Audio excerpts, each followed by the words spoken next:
We want people here to have a high quality of life, and it's only through self-determination, which can only come through separation, that we're going to achieve it. And we will achieve it. Well, I hope he takes the separatist sentiment as seriously as I do. It's no joke, and it's the highest I've ever seen it. Joke is the fact that many Albertans are feeling alienated, and that's something that needs to be taken seriously. But what powerful... Western provinces just dropped a bombshell about their possible exit from Canada, and they're not bluffing anymore. These provinces fuel the economy, yet get strangled by Ottawa's policies and taxes. The reason for it is because of bad policies in Ottawa. We are here today because Canada is broken. Alberta and Saskatchewan lead the charge, while British Columbia and Manitoba are quickly lining up right behind them with growing frustration. I can't, unfortunately, work with Canada. We're going to have to spend more time working with the US. The mood is quantifiable, not a fringe rant. 36% of Albertans, 33 to 34% of Saskatchewanians, and roughly 28 to 30% of British Columbians now say separation is on the table, with BC jumping from about 20% a year ago. I've never felt this frustrated and angry in my life. Talk about Western alienation and that issue. It's really Alberta and Saskatchewan that are speaking up right now. 33%, looking at the idea of separation. Meanwhile, Albertans ship about $20 billion more to Ottawa every single year than they get back. And they're supposed to smile while federal policies choke the industries that fund everything. Constitutional experts have already made it clear that if a province votes yes, Ottawa doesn't get to pretend it never happened. They are legally required to negotiate. Albertans send about $20 billion per year more to Ottawa than comes back through all transfers. That is why leaders like Danielle Smith and Scott Moe are saying out loud that separatist sentiment is the highest they have ever seen. This isn't a Twitter storm. This is a pressure gauge hitting the red zone. For decades, we have not had our voice heard. We have been somewhat alienated from discussions and whatnot. Welcome to our life. You don't see us crying and complaining and wanting to separate from the rest of Canada. Now, Alberta. The economic engine is done towing the national trailer for free. Alberta's economy sits around $340 billion, generating 14% of Canada's GDP with just 11% of the population. It produces about 4.2 million barrels of oil every single day, which is more than some OPEC members. With a GDP of nearly $340 billion, Alberta single-handedly generates 14% of Canada's entire economic output. And what has Ottawa given in return? A policy regime that has cost Alberta roughly $500 billion in lost investment. Bill C-69, the so-called No More Pipelines framework, tanker bans that box in market access, and carbon caps that make activists cheer while capital flees. Over time, Alberta has watched a historic $250 billion net fiscal outflow head east. They're unwilling to address our demands for oil. We haven't even placed those other demands on them. Gotcha. So yes, Alberta stopped just talking. It invoked the Sovereignty Within the United Canada Act twice, and it won, including on the plastics regulation fight. On top of that, Bill 54 sliced through the referendum red tape so that 177,000 signatures can force a 2026 vote. The Alberta Prosperity Project, which already has more than 66,000 members, isn't waiting around. It wants the referendum in 2025 and is preparing a fully costed independence plan. It has a clearly defined route for separation. In this regard, we may well see an independence referendum. The shopping list from Alberta is straightforward. Port access to actually ship product, full control of its resources, a fair equalization formula, and zero federal interference in provincial economic decisions. Call it separatism. Call it leverage, call it finally doing the math. Whatever label you slap on it, the numbers are not subtle. I would say independence, more independence from the federal government's power. If you're from Alberta or any other western province of Canada, you probably feel the same anger of being ignored while doing all the hard work, only to see the credit and benefits go to the eastern provinces. It's unfair, but sooner or later we'll get what we deserve, and that's only possible through separation. So, consider subscribing to my channel as I uncover more truths that never get addressed.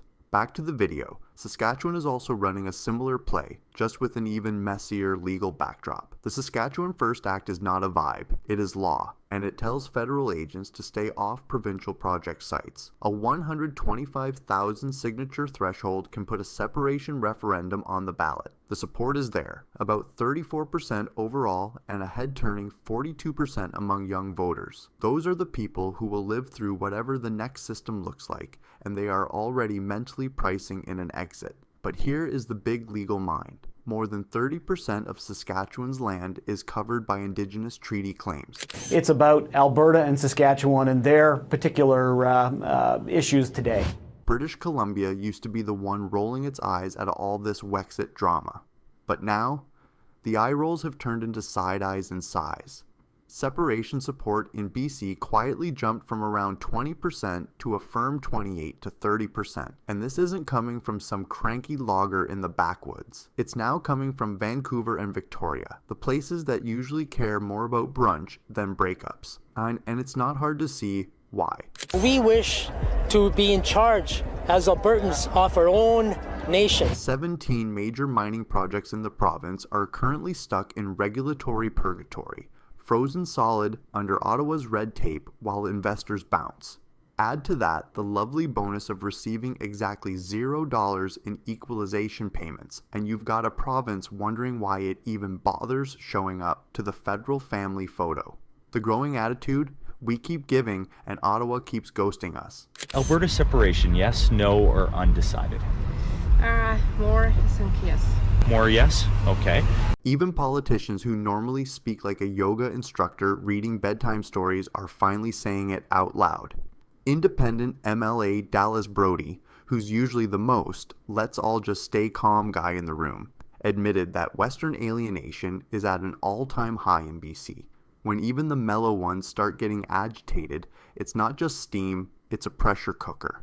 Meanwhile, next door in Manitoba, things are less dramatic but no less calculated. Of those people to think that separation is not only the best option, it's really the only option. No, they're not out there waving Wexit flags in front of the legislature, but they're absolutely hedging their bets and actively participating in talks for the Western Economic Compact. And why wouldn't they?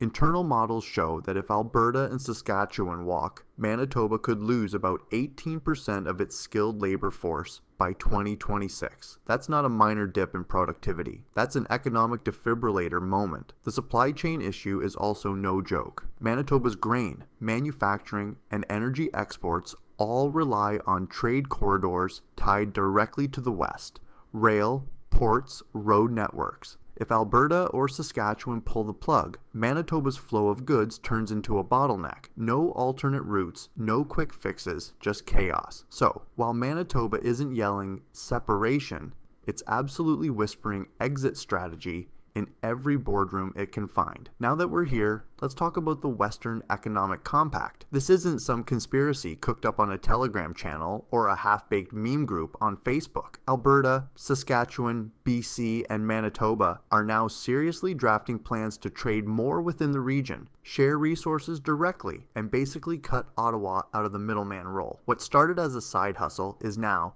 the fallback plan. Plan A failed. Plan B is on the whiteboard. Is this fiscal stabilization formula? It's designed to hurt Alberta. And if you're wondering whether Ottawa can just ignore this, the answer is no. There's no "we don't negotiate with separatists" card to play here. The Supreme Court and the Constitution are clear. If a province votes yes in a separation referendum, Ottawa is legally required to negotiate. It's not optional. It's not a casual suggestion. It's law. That means when Alberta hits its 177,000 signature mark, or Saskatchewan hits 125,000, and if those votes go through, Ottawa is sitting at the table whether it wants to or not.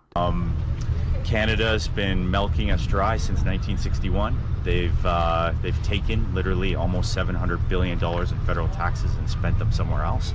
They're unwilling to make the electoral system fair.